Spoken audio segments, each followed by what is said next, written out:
Madame le ministre d'État, Madame, Messieurs les ministres, par applaudissement, nous saluons votre présence dans la salle.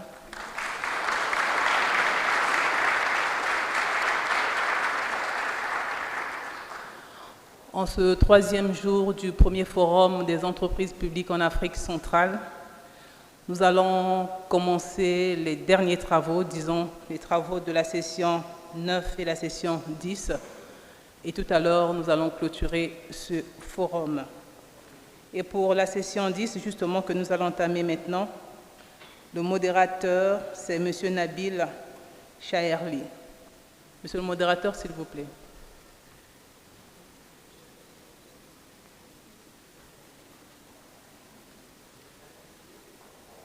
Comment on a échangé?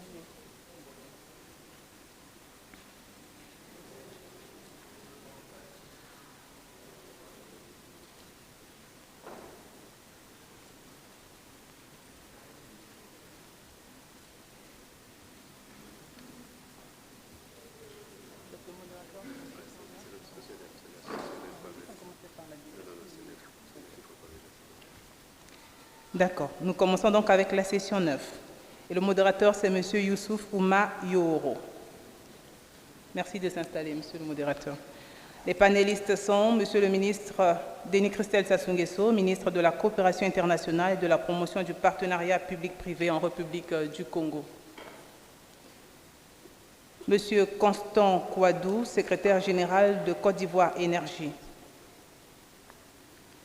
Monsieur le ministre Nicéphore Antoine Thomas Fila-Sainteux, ministre du Développement industriel et de la promotion du secteur privé en République du Congo. Le thème de cette session est le rôle du secteur privé dans la fourniture des services publics et les partenariats publics-privés.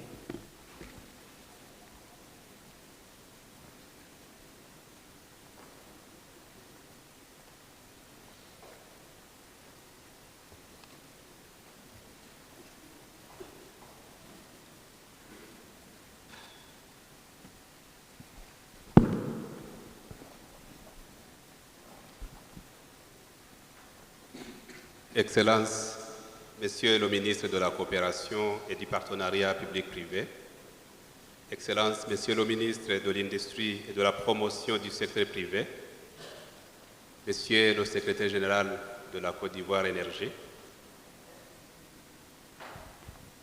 Monsieur Karim, mon collègue à la Banque mondiale, spécialiste en secteur privé, Mesdames et Messieurs les ministres, distingués invités, Mesdames et Messieurs, bienvenue à cette importante session sur le rôle du secteur privé dans la fourniture des services publics et des partenariats publics-privés. Ce partenariat permettra à la fois au secteur public de fournir les services de base à la population et aux hommes d'affaires de réaliser les profits. C'est un sujet à la mode au monde d'aujourd'hui, après le choc du Covid et d'autres chocs que le monde subit, qui font que les ressources publiques ne sont plus suffisantes pour répondre aux exigences de développement socio-économique. Le partenariat public-privé s'avère plus que nécessaire aujourd'hui, surtout chez nous en Afrique subsaharienne, pour le développement des infrastructures, mais aussi pour l'amélioration des services publics. Nous avons vu plusieurs modèles de PPP exercés dans plusieurs pays, que ce soit pour le développement des infrastructures sous différents modèles, les BOT, les BOO et autres, mais aussi pour l'amélioration de la gouvernance et des performances des entreprises publiques. Alors, pour éclairer sur le rôle du secteur privé pour améliorer les qualités de services publics, nous avons devant nous des panélistes expérimentés dans la matière. Il s'agit de son Excellence, M. Denis Christel Sassou Nguesso, ministre de la Coopération et de la Promotion des partenariats publics-privés, son Excellence Nicéphore Antoine Thomas Fila-Sainteux, ministre du Développement industriel et de la Promotion du secteur privé. Nous avons M. Constant Kouadou, secrétaire général de la Société électrique Côte d'Ivoire Énergie, et M.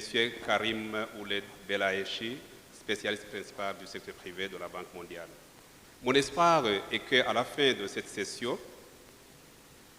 nous serons tous à mesure de comprendre ce que c'est exactement le partenariat public-privé, ses raisons d'être, ses avantages, ses exigences, ses défis et ce que nous pouvons faire pour sa promotion, surtout en Afrique centrale.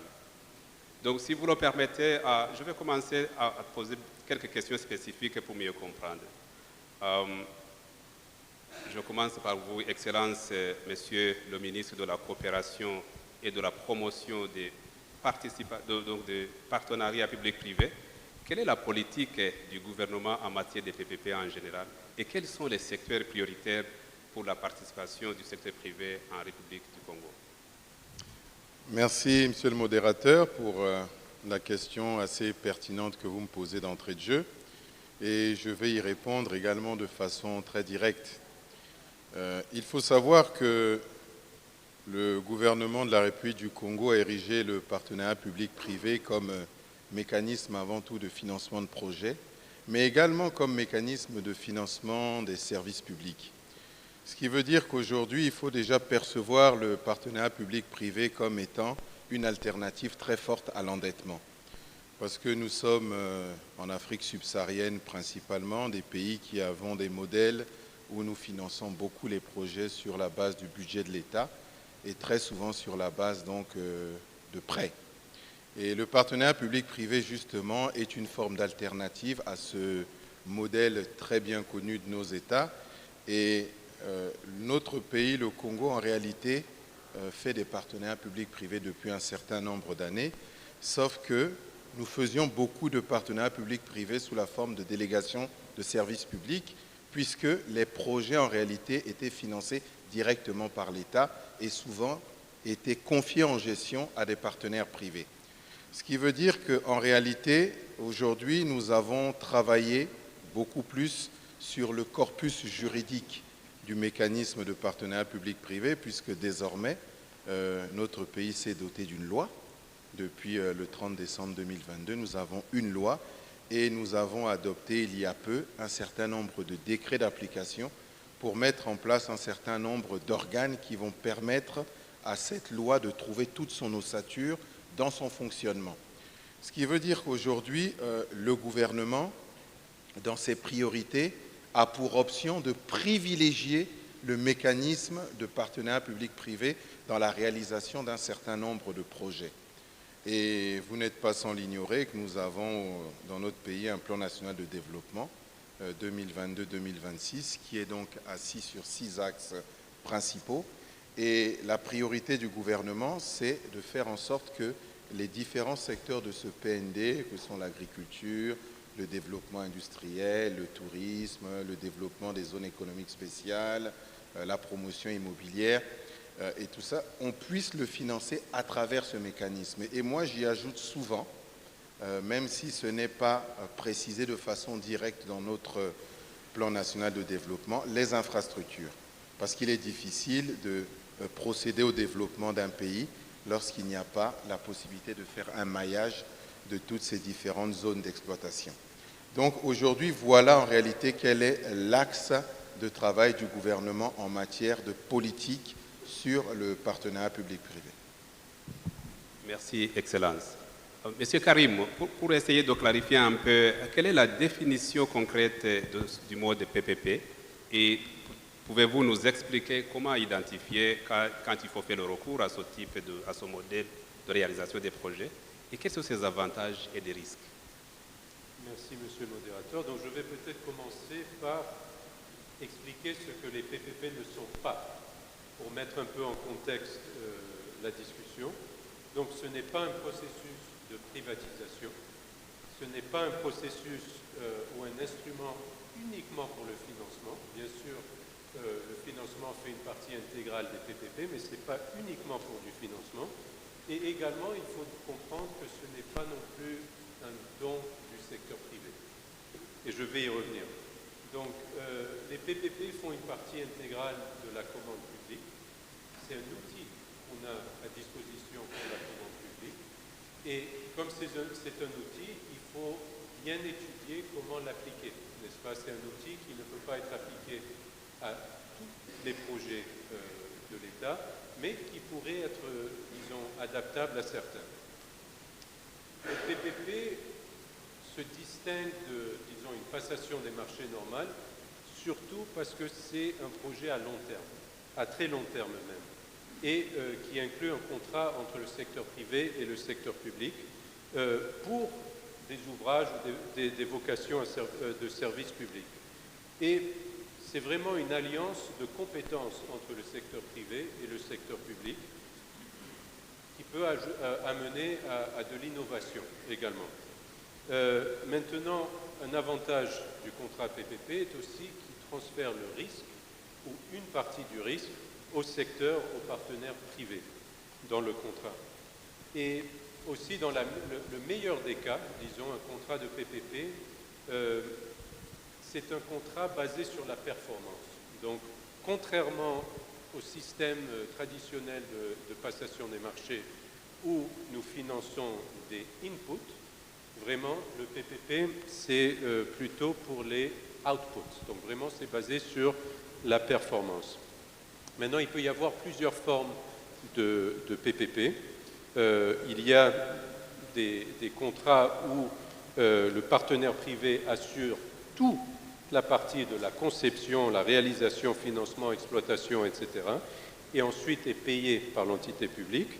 Mais le partenaire privé ne supporte pas le risque. Maintenant, il y a aussi l'option où la personne publique confie à ce partenaire privé la gestion d'un bien ou d'un service public et la rémunération de ce dernier est basée sur les revenus des usagers, par exemple. Et là, nous pouvons voir que ce risque est transféré énormément au côté privé. Maintenant, ce risque est un point très important à considérer quand nous pensons au PPP, parce qu'il faut un exercice d'équilibre, n'est-ce pas, entre les risques associés au secteur public et les risques associés au secteur privé. Parce que si les risques sont trop élevés pour le privé, il ne pourra pas lever les fonds, n'est-ce pas? Donc, il faut toujours penser à l'entité privée qui est là pour une raison économique. Et si trop peu de risques est porté par le privé, ben, les coûts-bénéfices pour la partie publique ne seront pas là, n'est-ce pas, ne seront pas très favorables. Donc franchement, les risques doivent faire partie intégrale de la préparation des PPP et doivent être alloués à la partie mieux placée pour les contrôler. Maintenant, pourquoi c'est important dans ce contexte?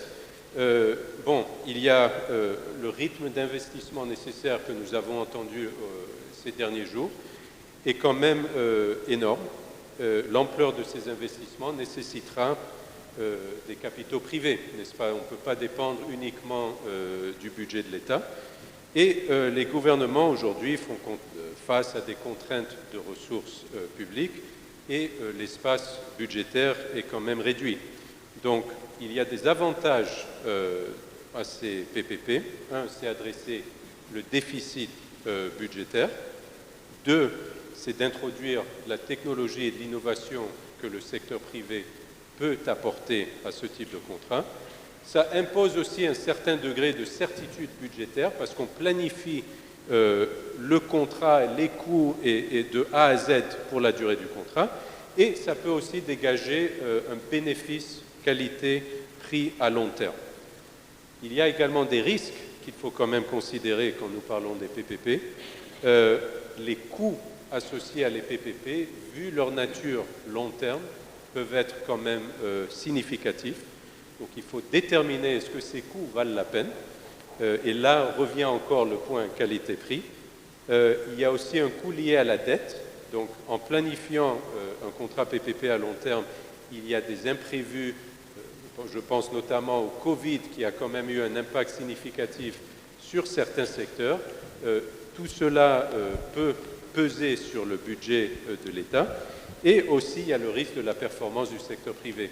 Est-ce que les contrats PPP sont adaptés pour assurer une performance du secteur privé? Et en dernier, je vais ajouter que les contrats PPP sont généralement de nature complexe. Donc, il faut identifier les besoins commerciaux. Les autorités doivent décider ensuite le coût-bénéfice. Est-ce que vraiment ça vaut la peine? Quelles sont les alternatives à ce financement?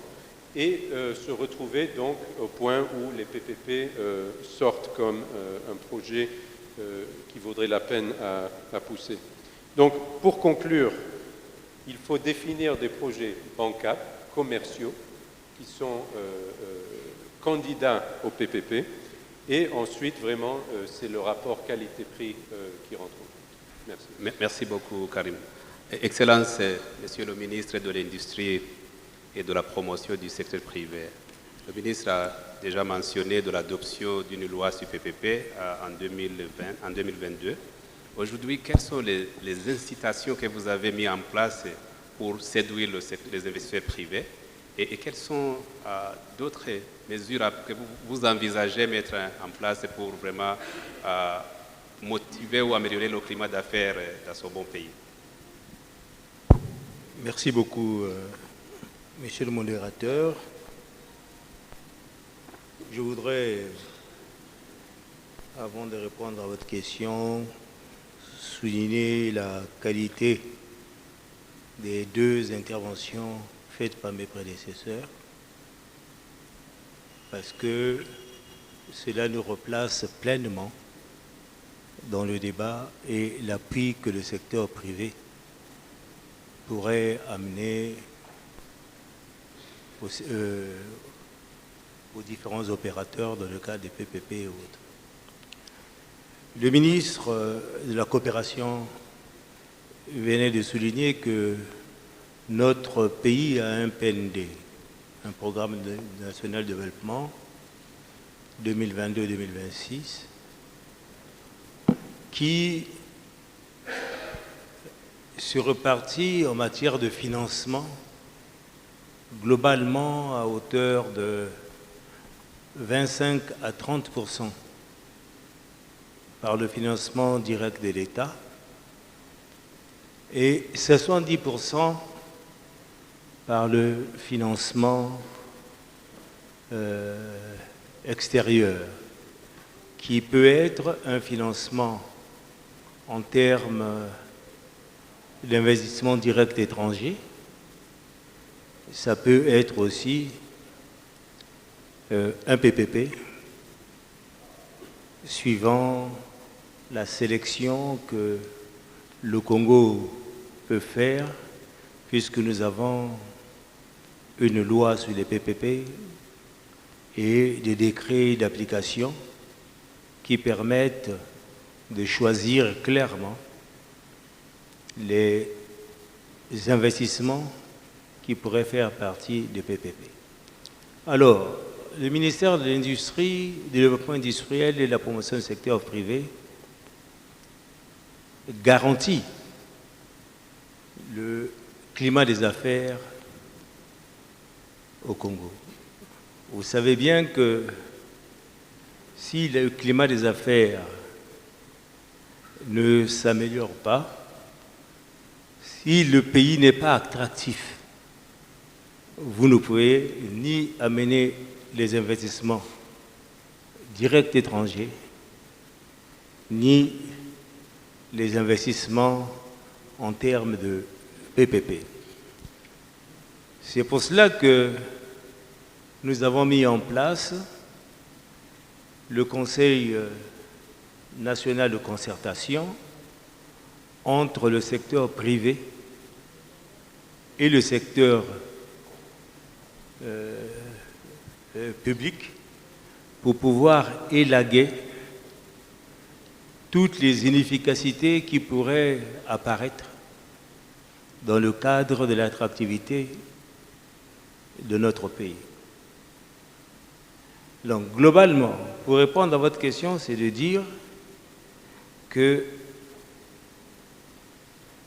la condition principale pour améliorer les investissements directs étrangers et les PPP, c'est une amélioration du climat des affaires. Et le gouvernement de la République, par son chef de gouvernement, passe beaucoup de temps pour pouvoir trouver les mécanismes nécessaires pour rendre le pays très, très attractif.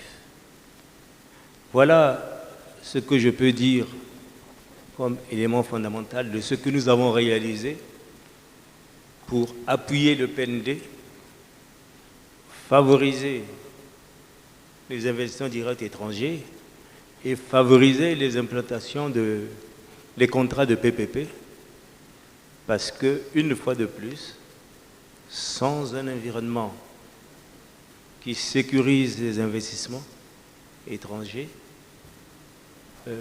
il ne saurait y avoir des investissements.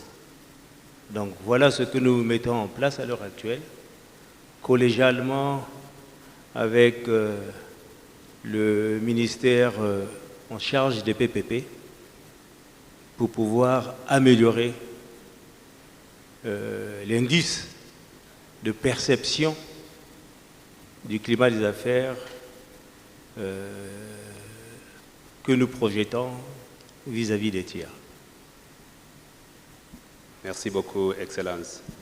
Monsieur Koïdou, la Côte d'Ivoire est connue pour être un modèle en matière de PPP en Afrique de l'Ouest, surtout dans le secteur de l'énergie.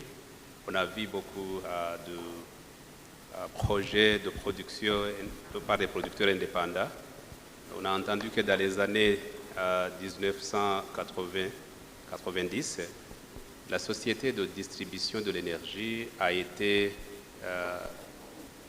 déléguée. La gestion a été déléguée à un partenaire privé sous forme d'affermage.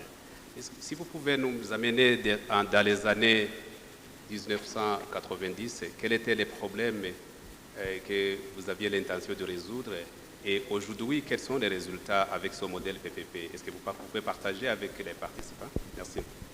Ok, merci Monsieur le modérateur. Je voudrais commencer au nom du directeur général de Côte d'Ivoire Énergie, M. Maurice Sidibé, par remercier le gouvernement de la République du Congo, ainsi que la Banque mondiale qui nous donne cette opportunité de venir échanger un peu notre expérience en matière du rôle du secteur privé dans le développement donc, des infrastructures, notamment dans le secteur de l'électricité.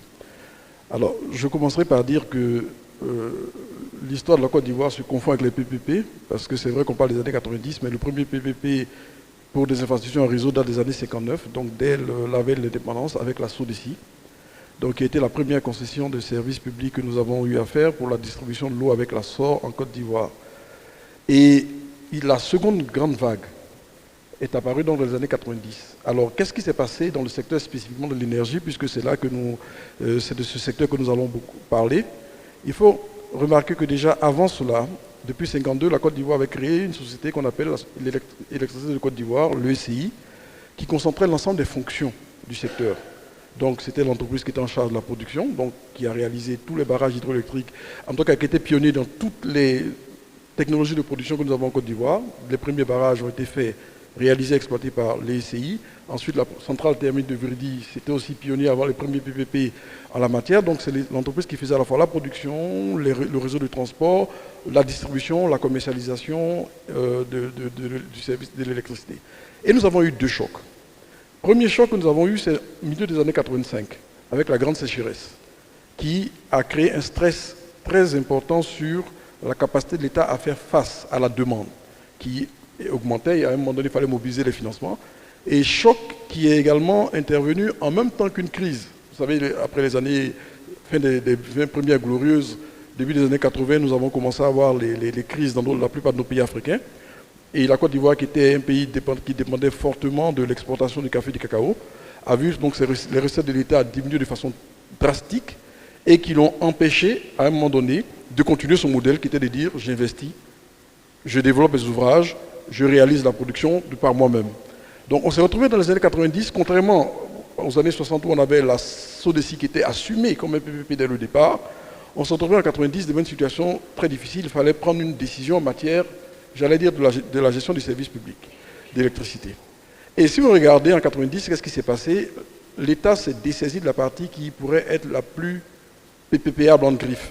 Donc facile d'intérêt pour le secteur privé. Alors en 90 déjà, on avait pratiquement 37 milliards de déficit en ce qui concernait l'ECI. déficit cumulé qui était autour de 70 milliards, puisqu'il faut prendre les déficits des années précédentes, et il fallait injecter autant d'argent que l'État n'avait pas. Donc qu'est-ce que l'État a décidé de faire? Il a décidé de dire, à ce moment, je fais rentrer le secteur privé. Mais quand l'État fait rentrer le secteur privé, on peut se poser la question de savoir, mais un secteur déficitaire, faire rentrer le secteur privé, est-ce qu'on ne vient pas accroître le déficit? Il faut se rendre compte qu'à ce moment aussi, on avait des indicateurs qui nous donnaient de la marge. Vous voyez par exemple, c'était une société d'État, on était en taux de recouvrement des factures dans cette période autour de 70%. On avait des rendements globaux dans le secteur qui étaient autour de 70% pratiquement. Donc on avait des marges de manœuvre. Donc pour un opérateur privé, investir de l'argent, accroître donc, j'allais dire, la commercialisation, améliorer les rendements, était une source de création de valeur. Donc ça représentait un intérêt particulier. Et justement, c'est ce qui a permis, dès les années 90, donc à la CIE d'intervenir. L'État s'étant retiré du volet exploitation et commercialisation, donc l'a confié à la CIE. À partir de cette période, l'État a, lui, décidé de garder tout le volet régulation et développement du réseau. Donc c'est comme ça que ça a commencé dans les années 90, et par la CIE, et au niveau de l'exploitation. Et dès les années 95-96, on a connu les premiers IPP, donc les nouveaux producteurs indépendants d'électricité, donc avec Azito et Cyprel 96-98 qui se sont installés, donc côté au niveau de la production. Donc c'était essentiellement la production thermique qui venait en renforcement du parc de production de la Côte d'Ivoire. Donc voilà comment nous avons commencé déjà dans les années 90 à intégrer l'opérateur privé au niveau du volet commercialisation, exploitation du réseau, et progressivement faire entrer le secteur privé dans le volet production. Alors il faut aussi dire que ça a été fait dans un environnement spécifique, et il faut maintenant voir un peu les résultats que cela a produit. On s'est rendu compte que, globalement, aujourd'hui en Côte d'Ivoire, comme vous prenez les résultats, alors je les prends à date parce qu'il y a eu plusieurs étapes, la convention a eu ses 15 premières années, ensuite elle a été prorogée. Aujourd'hui, on a un taux de recouvrement pratiquement de 98%, donc on est très très bon en matière de recouvrement côté privé. On a quelques soucis côté public, puisque bon, ça dépend d'un certain nombre d'intérêts politiques. Les rendements, on s'est largement amélioré. Aujourd'hui, les pertes techniques du réseau, on est maximum autour de 6%, donc une quinzaine de pourcents initialement. Alors, comprenez que déjà 1% de rendement, c'est autour de 6 à 10 milliards selon le productif qui est commercialisé. Donc, c'est beaucoup d'efforts qui ont été faits et qui ont permis d'avoir ces résultats-là. Et un dernier point, peut-être sur lequel je vais venir sur cette expérience, qui montre aussi l'intérêt d'avoir fait entrer l'opérateur privé comme la CIE au niveau de la commercialisation. On n'en parle pas souvent, mais c'est très important, ça a crédibilisé toute la cascade des flux. Alors aujourd'hui, vous avez un opérateur qui commercialise donc l'électricité, donc les recettes sont collectées par un opérateur privé, et à travers un décret, cet opérateur fait la répartition des revenus liés au secteur. Donc quand vous voulez faire entrer des opérateurs privés, surtout côté production, eh bien, ça représente un intérêt parce qu'ils se disent, bon, ce n'est pas des recettes qui vont être dans les mains de l'État parce qu'on ne sait pas si ça va nous être payé à temps ou pas. Et donc, ça contribue à crédibiliser vraiment le dispositif, j'allais dire, d'intérêt pour les opérateurs privés qui, aujourd'hui, se lancent massivement dans la production. Donc, Azito et Cyprel ont poursuivi leurs extensions aujourd'hui. Aujourd'hui, on a pas mal d'opérateurs qui rentrent dans les énergies renouvelables. Au niveau du solaire également, on a pas mal de conventions qui sont signées. On a environ 150 MW qui sont au cours de développement. On a la biomasse. On a même aujourd'hui dans notre parc de la production hydraulique avec des opérateurs privés. Donc voilà un peu ce que je peux dire sur l'évolution que nous avons eue sur ces dernières années, donc pour l'implication progressive du secteur privé dans la production d'électricité en Côte d'Ivoire. Merci, M. Kouadou. Excellence, je reviens vers vous. La question de renforcement de capacité, il est toujours dit de mentionner que dans nos pays, le secteur public n'a pas de capacité suffisante pour la planification, la structuration des projets PPP, les négociations des contrats PPP avec le secteur privé pour s'assurer qu'on a des contrats où les risques sont bien partagés. Bon, quelle est votre stratégie pour renforcer la capacité institutionnelle mais aussi des ressources humaines dans ce pays? Merci. Vous me posez une question qui tombe même à point nommé puisque, je vous l'ai dit précédemment, nous avons pris la loi sur le partenariat public-privé. Nous avons ensuite pris les décrets d'application donc, qui mettaient en place un certain nombre d'organes.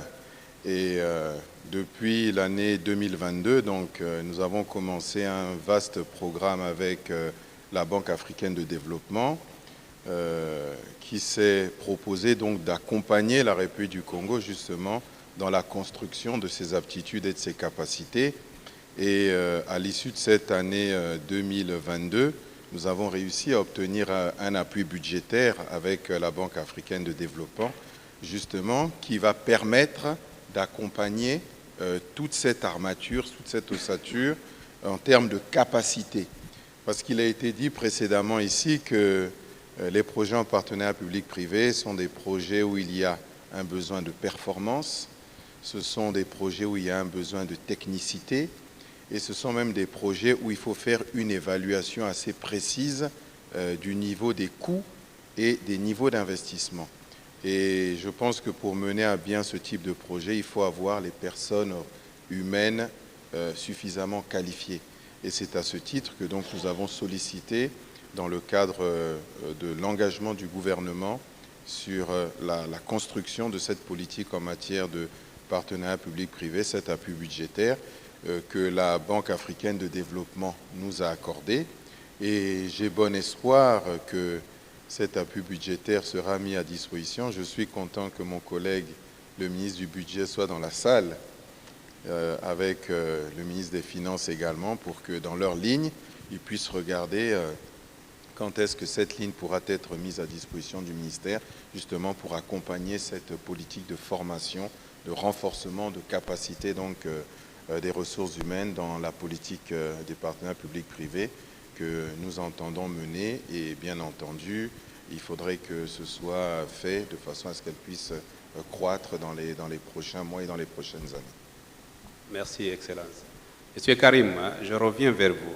Aujourd'hui, il y a certains pays, surtout en Afrique centrale, qui hésitent à entamer le partenariat avec le secteur privé. Quels conseils donneriez-vous à ces pays? Et peut-être, deuxième question, pour répondre à la fois, une institution multilatérale comme la vôtre, quel appui les pays peuvent escompter de votre institution? Merci beaucoup. Bon,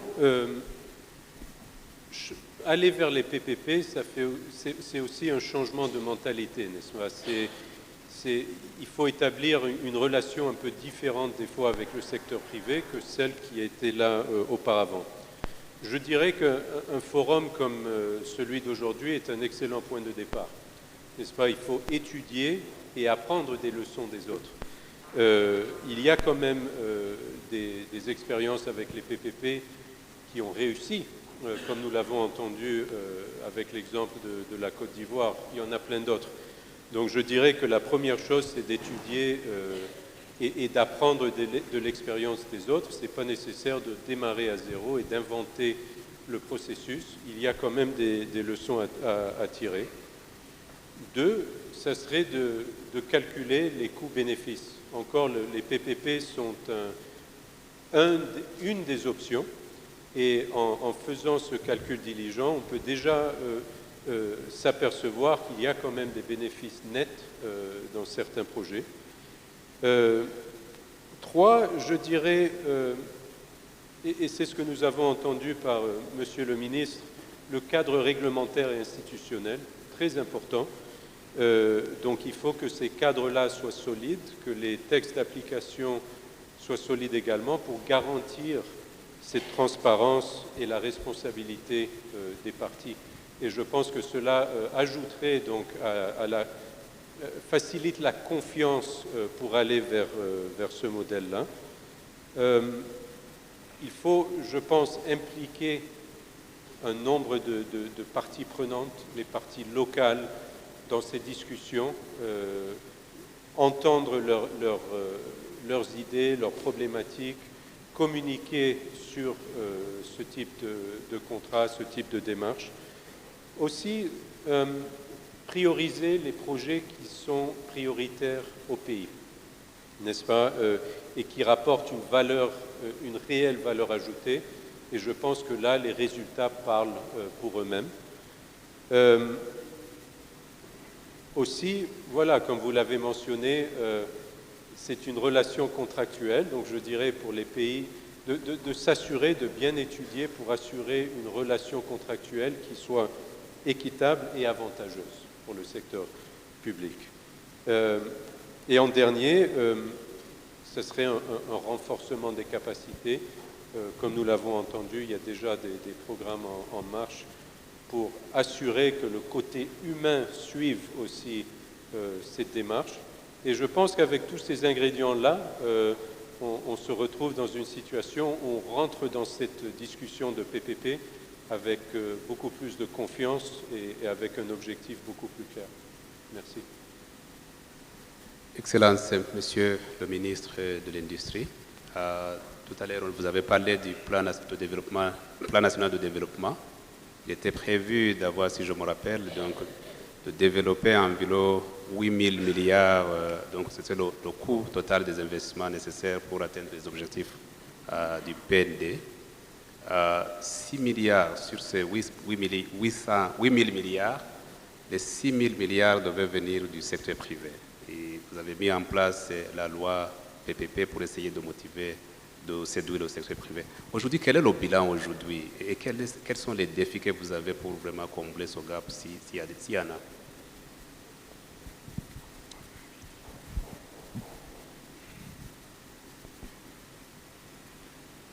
Merci beaucoup. Au niveau de cette répartition des 30-70 en matière d'investissement, nous avons dû d'abord régler le cadre des affaires, du climat des affaires. C'est la partie la plus importante. Deuxièmement, nous avons dû marketer ce plan parce que c'était un plan ambitieux de 8 000 milliards. Donc, il nous fallait le marketer avec des tiers. Le ministre de la Coopération a dû signer plusieurs conventions avec des structures privées pour pouvoir opérationnaliser un certain nombre de projets qui se trouvent dans ce PND. Donc aujourd'hui, en dehors des conventions qui ont été signées par Monsieur le ministre de la Coopération, le reste des investissements se fait encore soit par financement direct de l'État, soit par investissement direct étranger. Donc nous n'avons pas encore pu opérationnaliser les grands contrats compte tenu de la nature des risques que ça porte et que nous pensons et nous espérons que les équipes du ministre de la Coopération, en relation avec le ministère du Plan, vont continuer à marketer ce plan. Pour l'instant, en termes de financement, il y a beaucoup plus les investissements directs étrangers. Et la dernière réunion de la convention du Comité national d'investissement, puisque le Congo dispose de la Commission nationale d'investissement qui sélectionne un certain nombre d'entreprises et donne un certain nombre d'avantages à des entreprises privées pour s'implanter, il y a environ 4 000 milliards d'intentions d'investissement direct étranger. Donc le ministre des Finances et le ministre du Budget doivent opérationnaliser et signer les différentes conventions afin que les entreprises s'y installent ou qu'ils démarrent leur opération. Parce qu'ils démarrent leur opération avec des études de faisabilité qui prennent en compte un certain nombre d'avantages. S'ils n'ont pas ces avantages, ils ne peuvent pas opérationnaliser et donc procéder à un certain nombre d'investissements. Donc nous les appuyons Notre ministère est là pour appuyer les entreprises, pour pouvoir les aider à obtenir les avantages du Code national, du Code des investissements, afin qu'ils investissent dans les secteurs qui sont principalement indiqués dans le plan. Par exemple, je prends un exemple, lorsqu'on veut opérationnaliser au niveau de l'agriculture, très bonne intention, il faut avoir au moins les fertilisants, il faut avoir des tracteurs, il faut avoir des unités de semences. Et nous sommes en train d'encourager les entreprises, rien que dans ce secteur, dans cette filière agro-industrielle, à pouvoir investir fortement. Il faut dire que le ministère du Développement industriel n'est qu'un ministère d'appui. C'est un ministère conseil pour permettre aux entreprises de développer leur business. Et nous les aidons afin que la compétitivité reste quelque chose d'important à l'arrivée de la ZLECAf, puisque nous sommes en train de mettre en place la zone de libre-échange continentale. Donc toutes les entreprises doivent être compétitives, autrement le Congo ne sera qu'un marché pour les autres. Et donc nous encourageons nos entreprises, dans notre qualité de ministère support et conseil, à pouvoir le faire.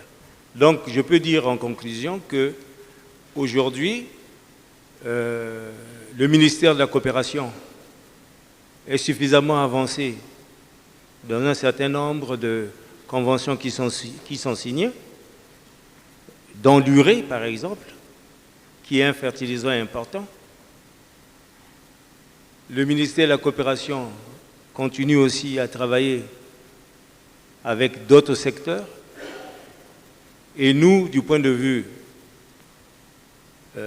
ministère d'appui, nous sommes là pour pouvoir fiabiliser les études de faisabilité et aider les entreprises à avoir des avantages particuliers qui leur permettraient à terme d'être compétitifs avec l'arrivée de la zone de libre-échange continentale africaine. Merci beaucoup. Excellence, comme on parle de la mise en œuvre de cette politique PPP, est-ce que vous êtes satisfait de ces résultats que le ministre vient de mentionner, ou vous pensez qu'il y a là où il faut renforcer pour pouvoir attirer beaucoup plus des investisseurs? Non, je suis pleinement satisfait de ce que le ministre en charge du développement industriel vient de présenter. Et je pense que ce qu'il n'a peut-être pas dit, et c'est ce que nous pensons tous, c'est qu'en ce qui concerne le gap de financement de notre plan national de développement, le fameux 70-30, nous avons encore d'énormes efforts à fournir pour réussir à capter un peu plus de financement extérieur, orienté vers le financement de ces projets contenus dans le PND sous la forme du partenariat public-privé. Mais sinon, dans la dynamique, dans la projection, c'est effectivement l'action qui est menée actuellement par le gouvernement. Merci, Excellence. Monsieur Koïdou, encore une fois, je reviens vers vous. Vous le savez déjà, la République du Congo est en train de suivre votre modèle d'affirmage pour redresser la société d'électricité. Je voudrais que vous partagiez un peu votre expérience avec eux. S'il fallait recommencer, quelles sont les choses que vous pensez que vous aurez dû faire mieux? Et qu'est-ce qu'il faut faire vraiment pour s'assurer que le contrat PPP, dans son modèle d'affirmage, est bien négocié, les indicateurs sont très clairs, et pour vraiment s'assurer que ce pays bénéficie des services d'amélioration, de réduction des pertes, tout ce qui est gouvernance de la société pour atteindre des résultats escomptés? Merci. Peut-être je commencerai par dire que, et M. Belachi l'a fait remarquer tout à l'heure, c'est vrai que les PPP sont quand même assez complexes. Parce que souvent, contrairement à l'imaginaire populaire, ils sont très contraignants pour les États. Souvent, ils font intervenir des ressources publiques, on ne le dit pas assez. Et ils nous demandent une réflexion beaucoup plus complexe à mener que des projets directement dans lesquels l'État s'implique. Tout à l'heure, je parlais du cas de la Côte d'Ivoire. Ce que je n'ai pas suffisamment dit, c'est que sur les 11 dernières années, de 2011 jusqu'à 2023, Côte d'Ivoire Énergie, et à travers l'État, ou en direct et en partenariat avec l'État, a eu à mobiliser pratiquement 4 500 milliards pour réaliser des investissements dans le secteur de l'électricité. Pourquoi? Aujourd'hui, si vous demandez à l'opérateur privé, la CIE, d'aller faire de l'électrification rurale, ce ne sera pas rentable, ou ce sera hors de prix pour les populations. Si vous leur demandez de financer les réseaux de transport, ils seront incapables de le faire. Or, la qualité du réseau dépend des lignes de transport, des postes qui vont être créés, des efforts de pénétration que l'État va faire à travers donc, la création, de tout ce réseau qu'il va mettre à la disposition de l'opérateur, qui lui permettra de l'exploiter au maximum de ses capacités et d'offrir, le niveau de service qu'il faut. L'écosystème est fondamental. Pourquoi l'écosystème est fondamental? C'est qu'aujourd'hui, nous, en Côte d'Ivoire, on a ce qu'on appelle on a nos plans quinquennaux sur le développement du réseau.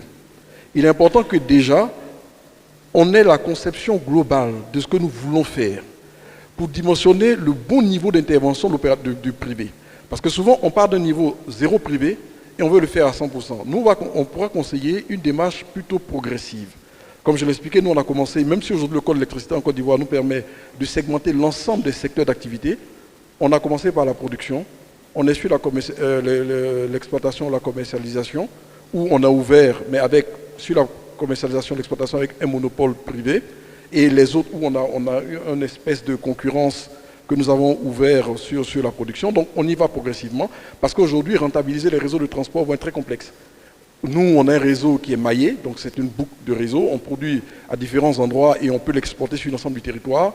Si vous voulez aller directement pour dire que, bon, selon les best practices aujourd'hui, tout le monde veut aller vers la libéralisation, il se peut qu'à un moment donné, on ait vraiment de grosses contraintes sur notre réseau et on ait des zones qui soient des zones blanches parce que des zones qui n'auront pas d'intérêt pour les opérateurs privés.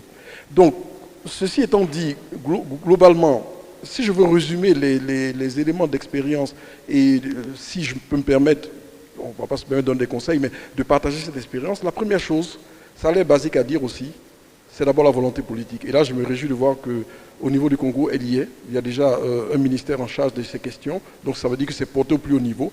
Pourquoi la volonté politique est importante? Parce que c'est des projets complexes qui demandent souvent des arbitrages et des décisions qui peuvent être douloureuses. Il faut qu'elles soient prises au bon moment. Donc les arbitrages doivent être faits. Donc la première chose qui pour nous est fondamentale, c'est d'abord la volonté politique et la réflexion sous forme d'écosystème. Aujourd'hui en Côte d'Ivoire, nous quand on regarde jusqu'où on veut aller, je pense qu'on a une idée claire, parce que même pour aider l'État à financer une partie des ouvrages publics, l'État a dû autoriser Côte d'Ivoire Énergie à rentrer par exemple dans le volet production. Aujourd'hui vous avez des producteurs indépendants, mais vous avez aussi Côte d'Ivoire Énergie qui a quelques ouvrages qu'ils exploitent, et c'est la marge qu'on dégage sur ces ouvrages qui nous permet également d'aider l'État à financer l'électrification rurale et un certain nombre d'activités qui doivent être gérées de façon urgente, mais pour lesquelles, si on veut mettre en place les mécanismes de financement classiques, dont notamment les bailleurs, on peut prendre beaucoup de temps pour les mettre en œuvre. Donc il faut trouver un juste milieu pour que ça fonctionne, donc l'écosystème. Le cadre institutionnel, monsieur le ministre en a largement parlé. Je crois qu'il est en train de se mettre en place, il est fondamental qu'il soit mis en place, parce qu'on ne peut pas, promouvoir avec autant d'ambition que cela, les PPP sans un cadre institutionnel approprié, parce que cela veut dire qu'il va falloir sortir plusieurs projets par an. Nous, en Côte d'Ivoire, on a eu cette problématique. Sur l'ancien PND, on avait 30 000 milliards d'objectifs en termes de financement, dont 10 000 milliards qui devaient être réalisés par les PPP. Bon, sur la période, on en a fait un peu moins de 4 000. On a fait pas mal d'efforts, mais pour vous dire que sortir une dizaine de PPP par an nécessite une organisation. Donc le cadre institutionnel est fondamental et la préparation. Alors pour nous PPP, c'est préparation, préparation, préparation. Pourquoi? Parce que si vous ne prenez pas le temps de bien organiser vos projets, de bien les penser, de regarder tous les aspects, à la fois de l'intérêt pour le privé, les objectifs qui sont poursuivis par l'État, la façon dont il faut le positionner sur le marché, vous pouvez avoir des surprises, vous pouvez avoir des projets, vous allez lancer dans un secteur, puis vous allez vous rendre compte qu'il n'y a pas d'opérateur, pas parce que le projet n'est pas viable, il marchera ailleurs, mais parce que tout l'écosystème n'a pas été totalement pensé pour que l'attrait soit maximum. Le volet transaction, on y arrivera. Nous, on est passé par des consultations directes, enfin des négociations directes. On peut aussi faire des ouvertures par appel d'offres. Tous les modes, je ne dirais pas se valent, ils ont leurs avantages, leurs inconvénients, mais le plus important, c'est que dans chacun des modes, il faut exactement savoir ce qu'on veut pour que la consultation soit la plus efficace. Le profil de l'opérateur. Aujourd'hui, qu'est-ce que vous voulez? Si vous voulez, dans un secteur, est-ce que vous cherchez seulement un financier? Est-ce que vous cherchez un industriel? Un mix des deux? Qu'est-ce que vous attendez? Donc, tout ça dimensionne, j'allais dire, la façon dont la transaction se met sur le marché et permet d'aboutir à l'opérateur le plus à même pour le mettre en œuvre. Ensuite, le suivi de la réalisation, la mobilisation des financements, j'en parlerai rapidement. Mais je voudrais terminer sur un des aspects qui est aussi très, très, très important, c'est le contrôle, le suivi et la régulation. Parce que vous allez lâcher un projet dans divers secteurs, et nous, de l'expérience que nous avons, que ce soit dans le secteur de l'énergie, dans la plupart des secteurs, même avec du recul en Côte d'Ivoire, on se rend compte que oui, c'est l'un des segments sur lesquels beaucoup d'efforts doivent être faits. Parce que vous lancez des projets complexes, mais à un moment donné, comment les faire vivre? Comment s'assurer que l'opérateur respecte les engagements? Comment suivre également les engagements de l'État?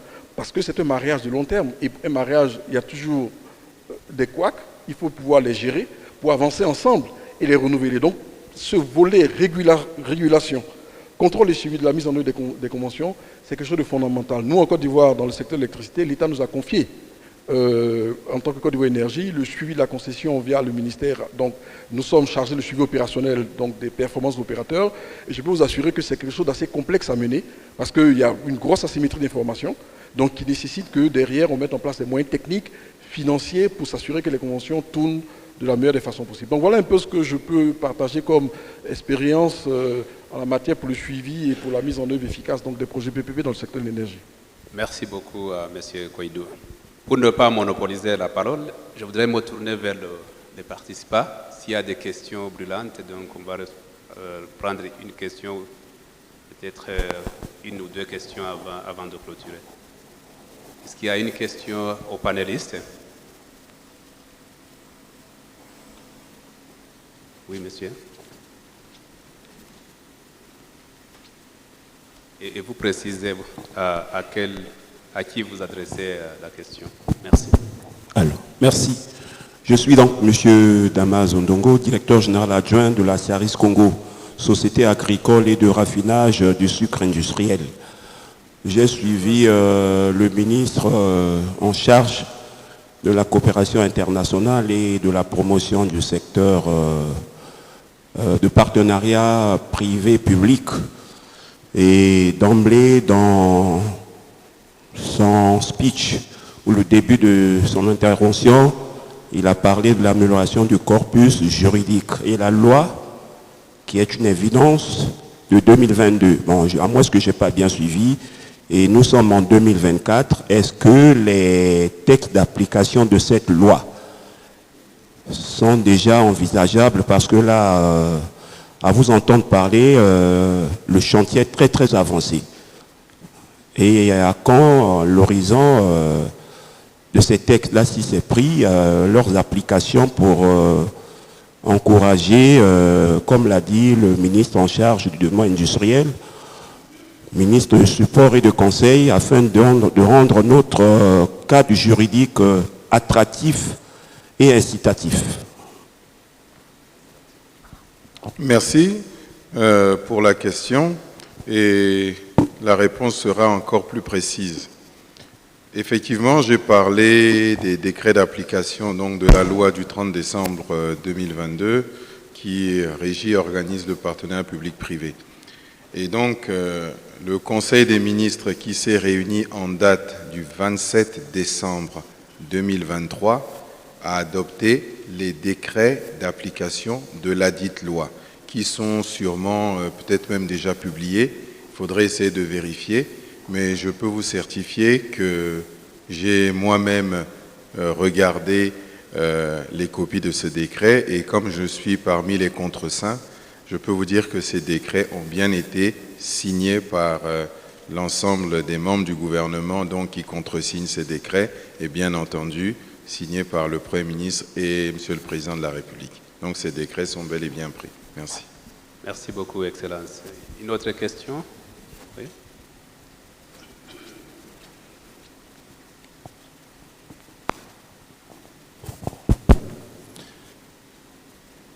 Bonjour, messieurs les panélistes, et merci beaucoup des exposés. Je suis Daniel Moulonganzei, je suis le directeur général du port autonome de Brazzaville et port secondaire. Ma question s'adresse au ministre du Développement industriel. Elle porte essentiellement sur l'amélioration du climat des affaires. C'est une question que personnellement j'essaye de suivre à mon niveau depuis 2012 et je constate qu'en 2020-2021, les pays de l'Afrique centrale se retrouvent toujours au bas du tableau. En tout cas, les pays de la CEAC.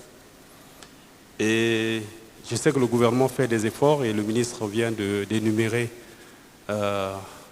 le programme de travail qu'ils ont sur l'amélioration du climat des affaires. Et quand je parcours les différents critères de notation pour le classement des pays, sur les 190 pays, pour ne parler que d'une autre, on est à 180. Et il y a des critères, il y en a 10 au total, sur lesquels on peut agir pour essayer d'améliorer notre climat des affaires. Je pense que vous l'avez dit, Monsieur le ministre, et le ministre de la coopération internationale et des PPP, que de ce climat d'affaires dépend l'attraction des investisseurs pour notre pays. Est-ce que nous, au niveau du gouvernement, vous avez sur les 10, on ne peut pas agir sur les 10 au même moment, est-ce qu'on peut avoir aujourd'hui 2 ou 3 de ces 10 critères qui nous permettent de descendre en deçà du classement de 180 pays, de 190 pays, parce que jusque-là, le Congo en est jamais descendu en deçà du classement 180 par rapport à 190. Je note au passage que notre meilleure notation, c'est le règlement d'insolvabilité. On est à 119, on est classé 119, alors que le plus bas, c'est le paiement des impôts, à 185, et le commerce transfrontalier, où on est à 123.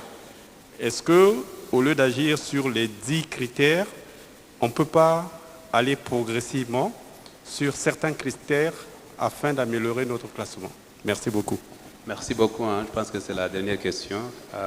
Monsieur le ministre, vous pouvez répondre.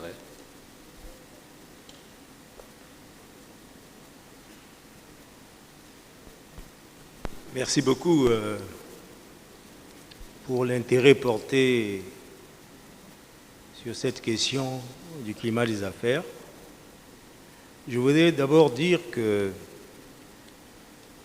le Congo a mis en place une structure du dialogue public-privé. Cette structure, dialogue public-privé, recense les réalisations et les non-réalisations que le gouvernement fait pour pouvoir améliorer notre position. Vous donnez la position du Doing Business et le classement qui en est fait. Vous savez aussi quel scandale il y a eu sur la notation ou les différentes notations faites dans le cadre du Doing Business. Toutefois, sous réserve de système de notation, nous avons travaillé sur la justice, qui est un élément récurrent. Et les plaintes du secteur privé porte principalement sur le secteur, sur la justice. Vous avez vu que lors du dernier Conseil supérieur de la magistrature, des décisions ont été prises pour pouvoir corriger et restructurer les instances, notamment dans nos tribunaux de commerce. Cela est important et à noter parce qu'il y a eu un effort qui a été fait et le gouvernement, sur la base des différents rapports du comité du dialogue public et privé, a dû demander que le Conseil supérieur de la magistrature regarde. Le deuxième point sur lequel nous avons travaillé, c'est le délai de création de l'entreprise. Aujourd'hui, au Congo, on peut créer une entreprise en 72 heures. On aurait pu encore faire mieux s'il y avait une fluidité entre la structure destinée à la création d'entreprises et le tribunal sur les diligences à faire les plus rapidement. Nous avons travaillé sur la corruption et les différents textes ont été pris par le gouvernement.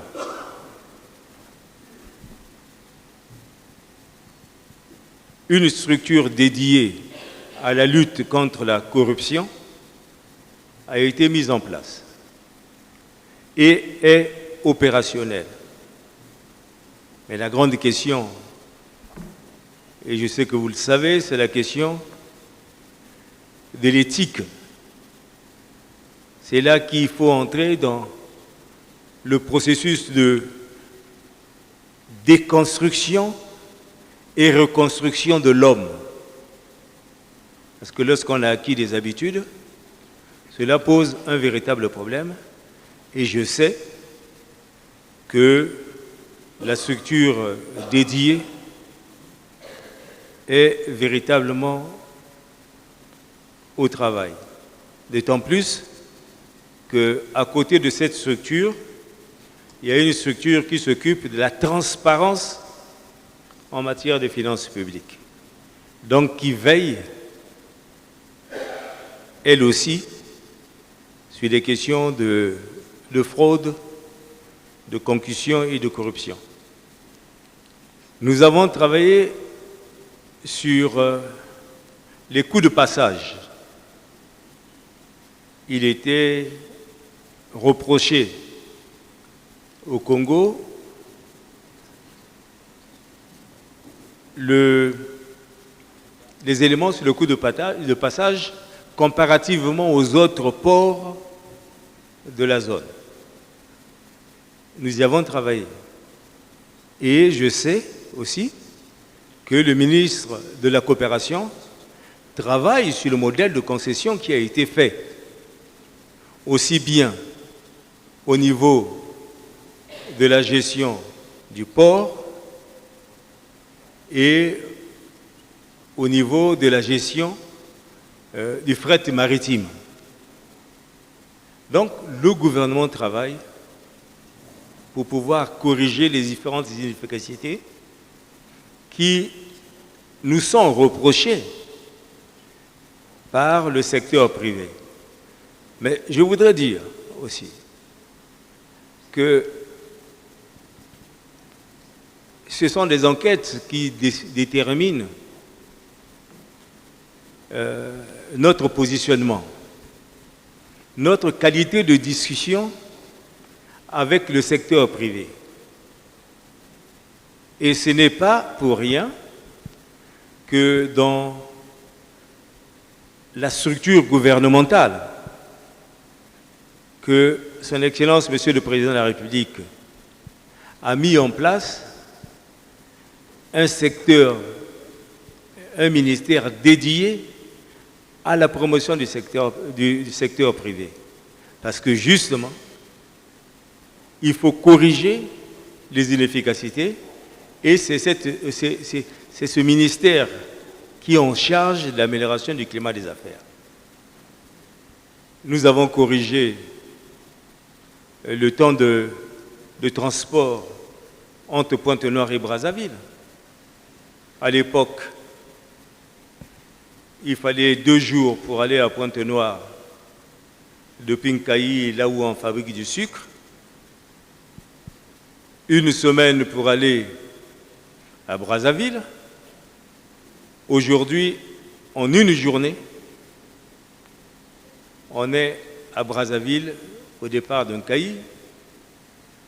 On est à 1 journée au départ de Pointe-Noire. Donc le gouvernement travaille et corrige les différentes inefficacités. Mais aujourd'hui, à mon avis, il ne reste que la question des coûts de passage sur lesquels le ministre de la Coopération est en train de travailler parce que il vient de signer d'ailleurs une dernière convention avec une structure pour améliorer la qualité et l'efficacité des activités portuaires. Donc, nous continuons à travailler et, comme pour paraphraser Son Excellence, Monsieur le Président de la République, chef de l'État, le plus grand voyage commence toujours par le premier pas. Merci beaucoup, Excellence. Nous sommes presque à la fin de notre session.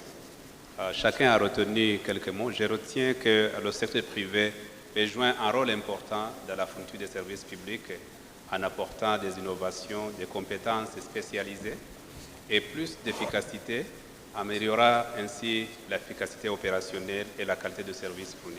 J'ai noté également que le PPP offre aux entreprises publiques un accès des ressources financières privées pour développer les projets d'infrastructure, mais aussi pour redresser les entreprises publiques et ainsi réduire aussi la pression des finances publiques.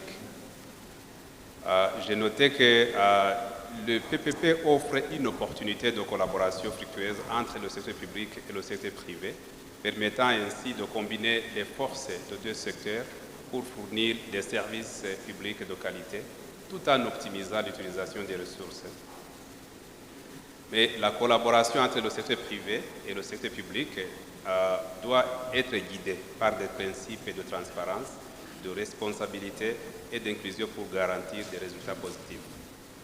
J'ai noté par contre qu'il faut également promouvoir un environnement réglementaire favorable et transparent pour encourager la participation du secteur privé, tout en assurant une supervision adéquate pour garantir l'intégrité et la qualité des services. La question de renforcement de capacité est très cruciale. Il est important que le secteur public puisse avoir une capacité adéquate pour vraiment négocier des bons contrats PPP. J'ai appris aussi qu'il faut mieux allouer des risques entre le secteur public et le secteur privé pour s'assurer que donc, disons que le PPP soit balancé. Finalement, il faut reconnaître la diversité entre donc, les entreprises publiques et les besoins publics. Donc voilà ce que j'ai retenu. J'ai retenu également qu'il est important de promouvoir cette coopération sud-sud, une sorte de forum d'échange pour que les pays qui ont déjà eu des expériences dans les matières PPP puissent échanger avec les pays en cours de préparation donc, des modèles PPP. Donc voilà, en bref, je voudrais vous remercier vous tous pour votre attention, mais surtout je remercie les participants, les panélistes pour des échanges fructueux. Donc le dernier mot revient à son Excellence, le ministre de la Coopération et de la Promotion des PPP. Merci beaucoup, Monsieur le modérateur. Je pense que vous avez su faire une bonne synthèse de tous les propos qui ont été développés par l'ensemble des panélistes et je ne vois pas ce que je peux ajouter de plus, simplement vous remercier également pour avoir eu la courtoisie et la gentillesse de nous convier à ce panel aujourd'hui dans le cadre de l'organisation de ce très beau forum sur les entreprises publiques. Merci.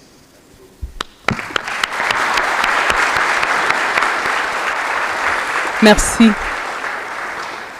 Merci beaucoup. Merci aux modérateurs, merci aux panélistes, merci en tout cas aux participants. La photo, s'il vous plaît. Oui.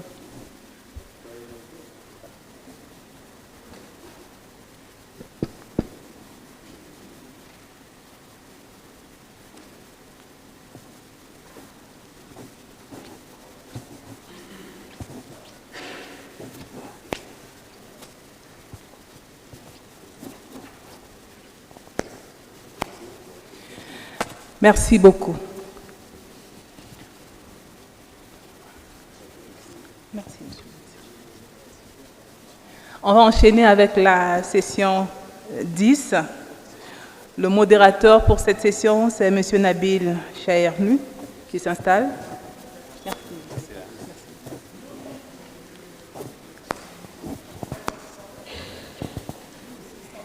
Et les panélistes sont Madame la ministre de l'Environnement, du Développement durable et du Bassin du Congo, coordonnatrice technique de la Commission du climat du Bassin du Congo, Madame Arlette Soudan-Nono.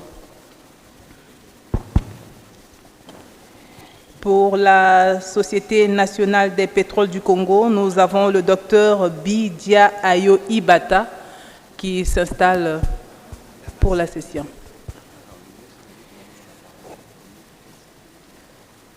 Nous avons également M. Moïse Kokolo, il est associé gérant de la République du Congo, PWC. Cette session va porter sur la place des entreprises publiques dans le développement.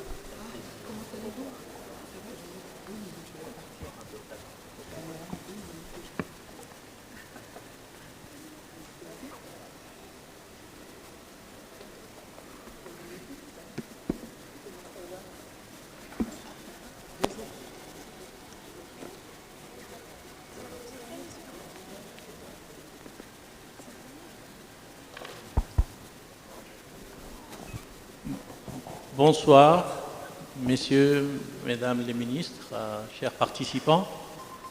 C'est un plaisir de faciliter cette dernière session sur donc l'importance et le rôle des entreprises publiques dans la promotion de la durabilité et de l'action climatique. Nous avons eu vraiment deux jours de discussion exceptionnels sur la performance financière et le mandat de bien-être social. Nous avons passé en revue les défis et les opportunités financières des entreprises publiques et nous pensons qu'il va falloir peut-être élargir la discussion aux aspects de durabilité. Nous avons assemblé pour vous un panel exceptionnel sur le sujet de la durabilité de l'action climatique. Et nous savons que Madame la ministre a des engagements de temps. C'est un plaisir de vous avoir, Madame la ministre. Vous êtes journaliste, vous êtes politicienne et vous êtes aussi une activiste dans le domaine environnemental et de l'action climatique. C'est un plaisir de vous avoir. Nous avons M. Kokolo de PWC en tant que directeur général et Dr Ebata de la SNPC pour nous faire un peu de temps. Je vais commencer par vous, Madame le ministre, pour nous donner peut-être un aperçu sur l'importance de cette thématique de la durabilité et de l'action climatique dans le thème du FECAP, la gouvernance et le financement des entreprises publiques en Afrique centrale. Et bonsoir à tous. Il me reste 3 minutes. Je vais vous dire tout de suite, j'ai un engagement à 17h00 et je ne peux pas me permettre d'arriver en retard. Je remercie les organisateurs déjà de m'avoir associé à ce panel et à prendre la parole à l'occasion de ce forum. Aujourd'hui, on ne peut faire fi de la notion de développement durable.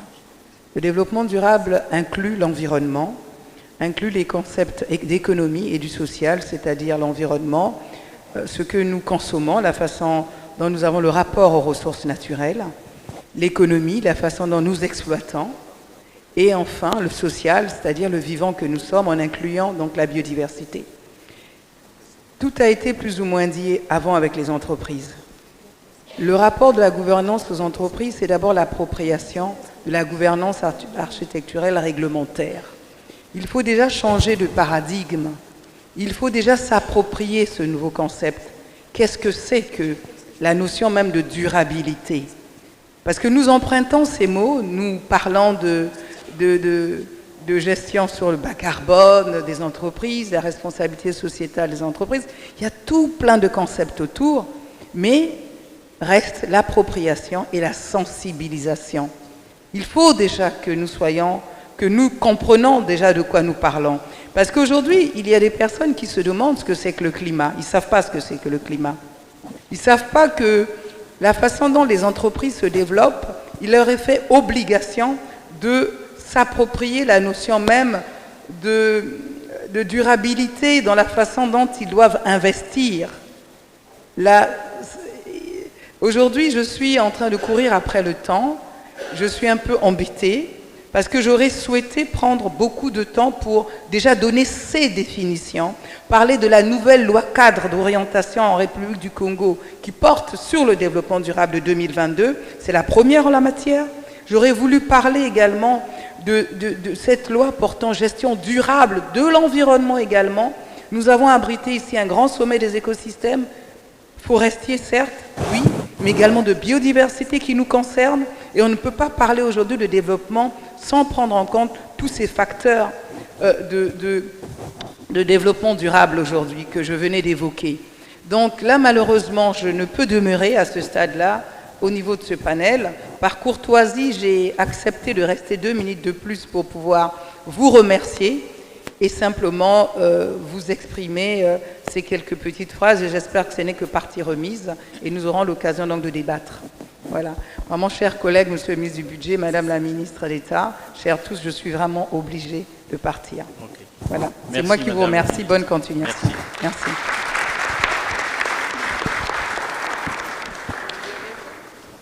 Ce fut un plaisir.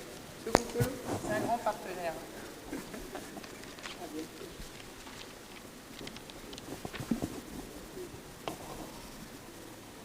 Donc voilà, nous avons peut-être l'opportunité de rebondir sur ce que Madame la ministre vient juste de dire, parce que cette réflexion sur la performance financière des entreprises publiques, elle n'est pas en fait indépendante des défis de leur environnement physique dans lequel opèrent les entreprises publiques. Mais cet environnement physique, il change, comme l'a souligné Madame le ministre. Pourquoi il change? Parce que les opérateurs économiques et les ménages à travers le globe sont en train de pousser la planète vers des limites peut-être de non-retour. Et donc la communauté internationale et les gouvernements de ce monde, ils s'activent dans de nombreux cadres pour pouvoir nous éloigner de ces limites. Les gouvernements s'activent et prennent des engagements. Donc on a parlé de Kyoto, de Paris, de Montréal, de Sendai, de la Convention sur la biodiversité, de Dubaï avec la dernière COP. Donc les gouvernements reviennent à la maison et disent à leur population et à leur législature: il faut changer notre mode de production, il faut changer notre mode de consommation, il faut changer notre mode d'investissement, notre mode de commerce et notre mode de financement. Il nous faut des stratégies, des plans, des cadres réglementaires, des politiques incitatives. Donc, on doit se concerter pour aller de l'avant. Mais là, sur ce sujet, nous avons peut-être 2 écoles de pensée qui font valoir des arguments différents sur la place de l'entreprise dans la promotion du développement durable et de l'action climatique. Et la discussion, elle s'opère autour des compromis et des synergies qui existent entre, d'un côté, la performance financière des entreprises publiques et puis la durabilité. Et cette discussion, elle est complexe. Elle est complexe parce qu'en fait, elle reflète la relation complexe qui existe donc entre la performance financière immédiate, à court terme, et les objectifs environnementaux et sociaux à long terme. Donc l'école de pensée qui mise ou qui prône le compromis, c'est de dire, attention, il y a des coûts initiaux, mais des avantages à long terme, et investir dans la durabilité peut nécessiter des coûts initiaux significatifs qui peuvent affecter la rentabilité à court terme. Mais ces investissements mènent souvent à des avantages à long terme, donc des efficacités opérationnelles et des économies de coûts qui suggèrent peut-être que le compromis est plus apparent au niveau du court terme. Le compromis, c'est aussi des changements opérationnels, parce que la transition vers des pratiques durables, elle peut perturber les opérations existantes. Elles affectent la productivité, elles affectent la rentabilité à court terme. Mais avec le temps, on espère que ces changements peuvent créer des opérations plus efficaces et plus résilientes. Il y a aussi au niveau des compromis à faire cette conformité réglementaire. Il faut s'adapter à de nouvelles réglementations environnementales, et cela aussi peut imposer des coûts supplémentaires aux opérateurs économiques en général et aux entreprises en particulier. Il y a aussi la question des attentes des parties prenantes. Donc il faut vraiment équilibrer les attentes des parties prenantes pour la durabilité avec la nécessité de fournir des retours financiers qui est parfois un peu difficile. Donc de l'autre côté, il y a l'école de pensée de ceux qui estiment que entre la performance financière et la durabilité, ce sont des synergies sur lesquelles on doit capitaliser. Non, il y a une efficacité opérationnelle parce que les pratiques durables mènent souvent à des coûts réduits et à une amélioration de l'efficacité opérationnelle, et donc la durabilité renforce la rentabilité. Il y a aussi un accès au capital, parce qu'une forte performance au niveau des normes environnementales et sociales peut attirer des investissements, elle peut réduire les coûts de financement et ouvrir l'accès à des financements verts qui vont soutenir donc une croissance qui va être plus rentable. Il y a aussi des opportunités de marché offertes par cette question de durabilité, parce que la durabilité, elle ouvre de nouveaux marchés et des segments et des clients aussi, et cela offre des avantages compétitifs qui peuvent augmenter la rentabilité. Il y a aussi cette question de gestion de risque, parce que intégrer la durabilité dans la gestion du risque peut aussi atténuer les risques environnementaux, sociaux et même de gouvernance. Et donc cela protège les entreprises publiques contre d'éventuelles pertes financières. Et le dernier point au niveau des synergies, c'est l'engagement des employés de ces entreprises publiques, parce que ces initiatives de durabilité, elles peuvent aussi augmenter la motivation et la productivité des employés. Et donc ça contribue aussi à la performance globale des entreprises publiques. Et donc ce changement climatique, ou cet impact de changement climatique, il va avoir tendance à renforcer, à amplifier aussi bien les compromis que les synergies. On a écouté très brièvement Madame le ministre, et je crois qu'on va aller un peu dans le vif du sujet avec nos panélistes, pour commencer avec Monsieur Moïse Gokolo. On a fait 2 journées, on a passé en revue la gouvernance des entreprises publiques, les conseils d'administration, les rémunérations, le choix, la capacité, la thématique de la gouvernance, mais on n'a pas beaucoup parlé peut-être de normes environnementales et sociales. On n'a pas parlé de gestion des déchets solides, on n'a pas parlé d'émissions de carbone, de méthane, on n'a pas parlé de sécurité des employés, d'engagement communautaire. Quelles sont aujourd'hui les tendances générales en matière de reporting sur la durabilité et le changement climatique? Comme l'a souligné Madame le ministre, cette notion, elle n'est pas bien maîtrisée. Il y a beaucoup à faire pour communiquer sur le sujet. Moïse, qu'est-ce que vous pouvez nous dire sur cette tendance? Merci beaucoup Nabil. Bonjour à tous. Permettez-moi de remercier Excellence Monsieur le ministre du Budget pour nous avoir associés à cette réflexion. Merci beaucoup, Monsieur le ministre. Alors, Nabil, c'est vrai que ces 2 derniers jours, on a beaucoup parlé de la bonne gouvernance, on a beaucoup parlé de la rentabilité, on a parlé de la transparence, mais comme on a souvent coutume de le dire, les changements climatiques ne choisissent pas leur cible. Les changements climatiques touchent tout le monde, touchent les entreprises privées, les entreprises publiques et les personnes physiques. Avant même de parler des tendances en matière de reporting, je pense qu'il est important, comme tu as su le dire, qu'on rappelle un tout petit peu les normes qui font obligation aux entreprises de faire de reporting, c'est-à-dire de divulguer ou de mettre à la disposition du public des informations ou certaines informations.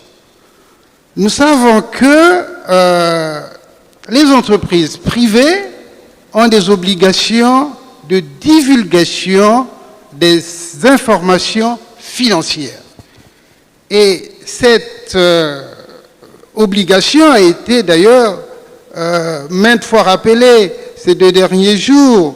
Je citerai l'exposé de notre ministre en charge du budget lorsqu'il a insisté sur l'établissement des états financiers de synthèse conformément aux normes de l'OHADA. Et ces états financiers de synthèse doivent être, après avoir suivi le processus normal de certification, publiés. Alors, en dehors de la publication des informations financières, depuis les années 90, on a pris conscience qu'il était important de veiller également à l'impact de l'activité des entreprises sur l'environnement, sur le social et sur la gouvernance. Il s'agit là de la question de l'acronyme que tout le monde connaît, de ESG. ESG, qui est environnement, social et gouvernance, est fondé sur le principe de 3 P. Le principe de 3 P, nous avons le premier P qui concerne les personnes, le deuxième P, la planète, et le troisième P, le profit. Comme Nabil le disait, on ne peut pas dissocier ces éléments. Ces éléments doivent être traités ensemble. Une entreprise responsable ne peut pas mettre exclusivement l'action sur le profit et ignorer ou méconnaître les aspects de la protection de l'environnement, les aspects du bien-être des people, des personnes qui travaillent pour cette entreprise, les aspects de la santé. Donc, pour rappeler ou exposer un peu les tendances qu'on a pu noter en la matière,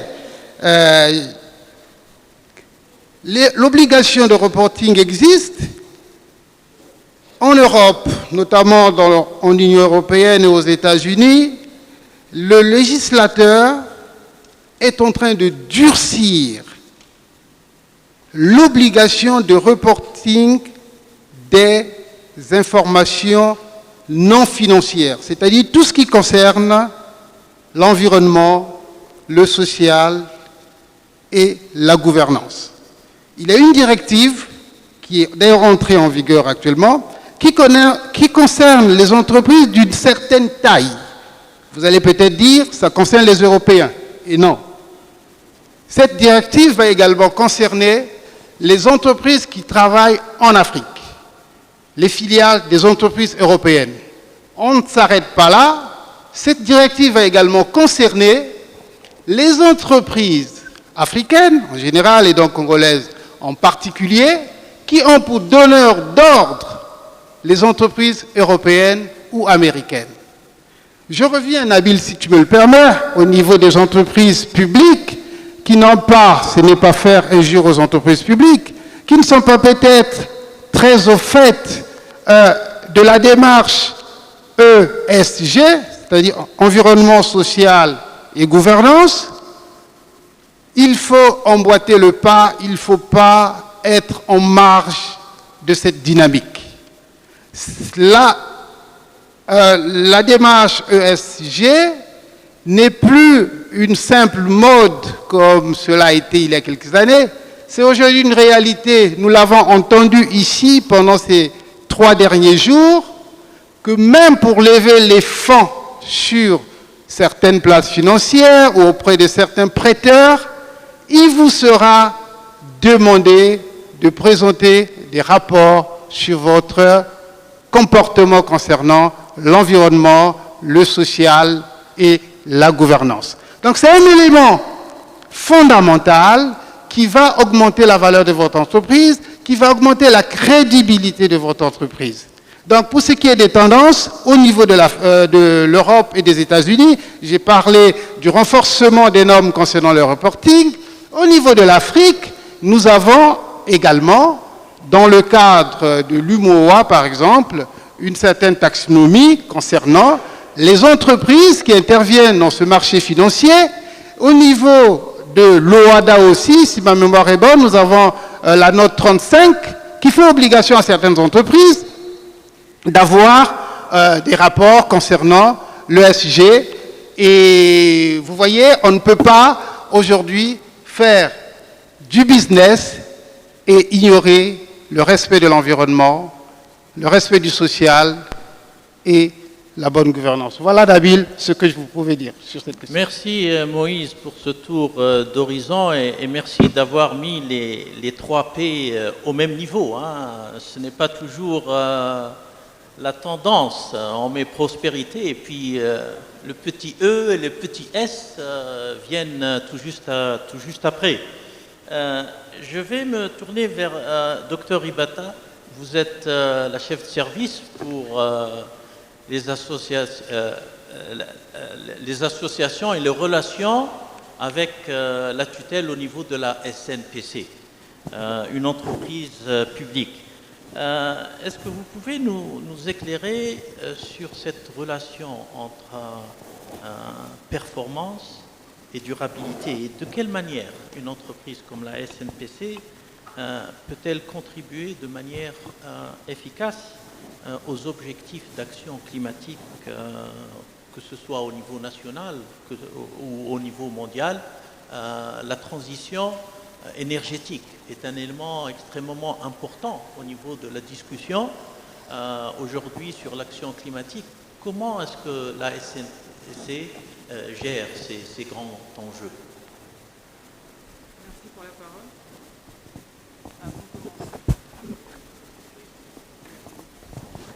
Merci beaucoup pour la parole. Avant de commencer, je voudrais juste préciser, je suis le docteur Bidjayo Ibata, chef de division Association et Relations Tutelle à la SNPC. Et aujourd'hui, je représente M. Mexan Raoul Minga, directeur général de la SNPC, qui est empêché et qui s'excuse auprès des organisateurs de ce forum.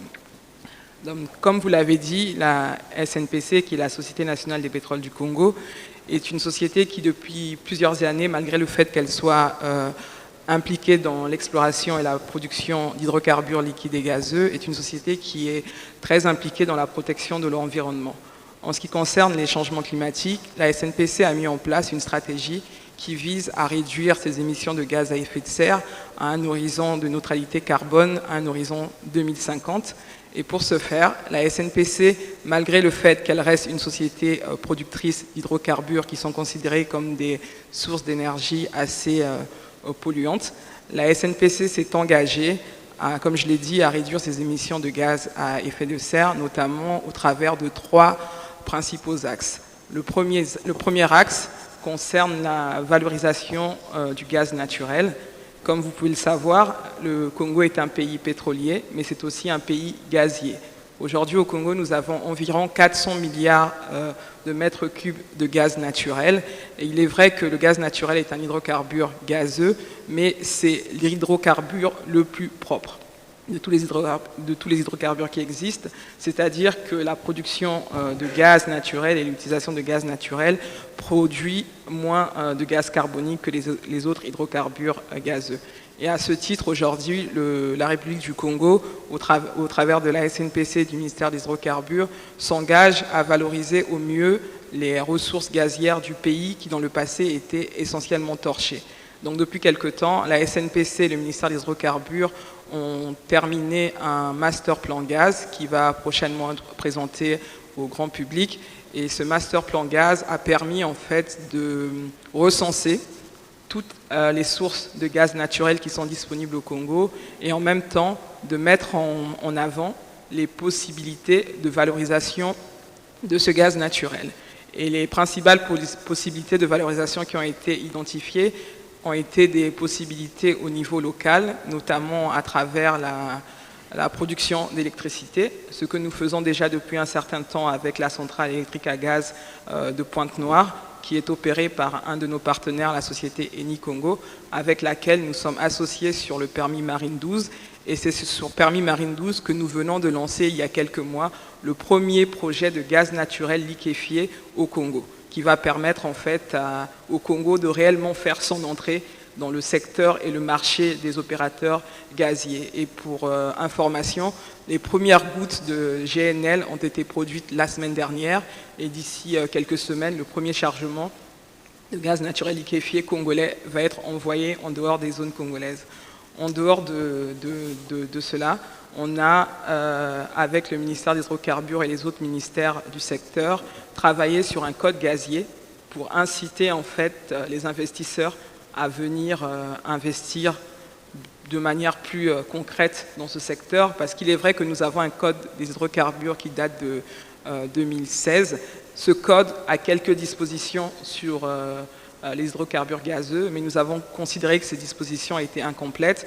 Donc les instances de la République en charge de ce secteur ont décidé de mettre en œuvre un grand projet afin de sortir un code gazier, et nous sommes accompagnés dans cet effort par la Banque mondiale. Et donc d'ici quelques mois, ce code gazier très incitatif pour les investisseurs dans le domaine des hydrocarbures gazeux va être mis en place. Le deuxième axe que la SNPC s'engage à valoriser pour la réduction de ces gaz à effet de serre et son engagement dans la transition énergétique concerne la valorisation de l'hydrogène naturel blanc et de l'hélium. Alors il faut savoir qu'au Congo, nous avons 2 bassins sédimentaires. On a un bassin côtier qui concentre aujourd'hui l'ensemble de l'activité pétrolière du Congo, et on a aussi un bassin intérieur qui est appelé le bassin de la Cuvette. Le bassin de la Cuvette est très peu développé, et afin d'améliorer en fait la promotion de ce bassin, la SNPC a lancé il y a quelques années avec d'autres sociétés une campagne de collecte de données aérogravimétriques, et cette campagne a permis de relever des indices d'hydrogène naturel dans le bassin intérieur de la cuvette congolaise. Et il faut savoir qu'il y a très peu de pays dans le monde qui présentent de l'hydrogène blanc de manière naturelle. Donc en ce moment, la SNPC est en train d'effectuer des études pour confirmer cette présence d'hydrogène. Et les premiers résultats de l'étude sont très prometteurs, et nous sommes actuellement à la recherche de partenaires qui voudront bien nous accompagner à développer cette filière. À savoir que l'hydrogène blanc est une des sources d'énergie la plus propre que nous puissions utiliser sur Terre en ce moment. Le troisième axe sur lequel la SNPC s'engage, il concerne l'afforestation. Et au cours du sommet des 3 bassins, nous avons lancé officiellement un dernier projet qui s'appelle le projet EcoZamba.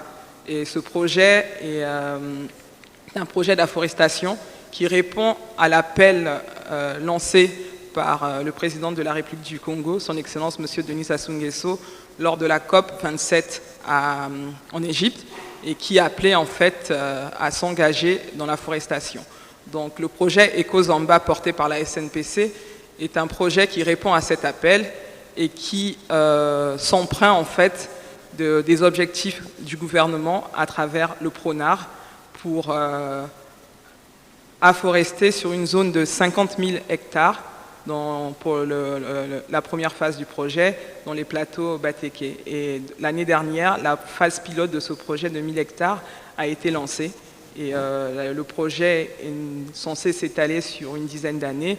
Et sur les prochaines années, on prévoit de planter à peu près 5 à 6 000 hectares par an. Donc ce projet d'afforestation va correspondre à un projet de puits de carbone à travers des plantations forestières et agroforestières qui, à terme, en fait, vont non seulement nous permettre d'améliorer les conditions de vie des populations dans les zones affectées, mais aussi, bien plus tard, nous permettre aussi de générer des crédits carbone qui vont nous permettre d'atteindre notre objectif de neutralité carbone pour la SNPC d'ici l'horizon 2050. Et ainsi résumé, j'ai pu présenter brièvement la contribution de la SNPC dans le cadre du changement climatique. Et je tiens à préciser que tout ce qui est transition énergétique, changement climatique, c'est très très délicat pour les sociétés pétrolières parce que nous restons des sociétés dont la source de revenus principale est l'extraction de pétrole et de gaz, comme je l'ai dit. Et pour nous, en fait, SNPC, nous sommes Société nationale du Congo. Le Congo est membre de l'APO, le Congo est membre de l'OPEP, et ces deux instances internationales nous rappellent que la transition énergétique, vue d'un point de vue des pays africains et des pays occidentaux, on n'avance pas en fait à la même vitesse. Il ne faut pas oublier que pour nous, en fait, en Afrique, la transition énergétique est très liée à la réduction ou en fait l'abolition de la pauvreté énergétique. Il ne faut pas oublier qu'ici en Afrique, nous avons encore plus de 600 millions d'Africains qui n'ont pas accès à l'électricité et plus de 900 millions d'Africains qui n'ont toujours pas accès au gaz naturel. Donc aller dans la transition énergétique, c'est se rappeler qu'il est certes vrai que nous devons préserver la planète, mais en même temps, nous devons le faire de la manière la plus diligente possible pour assurer un développement durable à nos populations. Merci, Dr Rivata. Je crois que nous passons de la théorie à la pratique et nous passons des mots à l'action avec les différents axes que vous avez cités de manière très pratique, les opportunités que nous avons en termes de durabilité. Vous avez mentionné la partie E, la partie environnementale de la durabilité. Peut-être je pourrais enchaîner avec la partie S, la partie sociale. La SNPC, comme toute autre entreprise publique, a des relations privilégiées avec ses fournisseurs, avec ses clients, avec la tutelle, avec les communautés avec lesquelles elle agit. Est-ce que vous pouvez un peu nous éclairer ou est-ce qu'il y a des initiatives similaires dans lesquelles la SNPC s'engage avec les parties prenantes dans ces initiatives sur la durabilité et l'action climatique? Est-ce qu'il y a des approches que vous avez retenues qui allient en fait la stratégie de la SNPC avec des objectifs de développement communautaire, par exemple? Donc, pour répondre de manière assez claire, la responsabilité sociétale d'entreprise de la SNPC s'effectue principalement au travers de sa fondation d'entreprise qui a été créée en 2001. En termes de RSE, la SNPC se présente comme un appui ou on va dire un complément aux actions gouvernementales Et les principaux axes dans lesquels la SNPC intervient en tant que RSE sont la culture, le sport, l'éducation et la santé. Et là, on a rajouté, comme je l'ai dit précédemment, avec le projet EcoZamba, un nouveau volet qui concerne la forestation un peu plus dirigé sur l'environnement. Ce projet de la forestation a comme spécificité particulière de vraiment prendre en compte les besoins des collectivités locales dans les zones dans lesquelles nous allons travailler. Par exemple, pour tout ce qui est là sur le projet EcoZamba, les communautés locales sont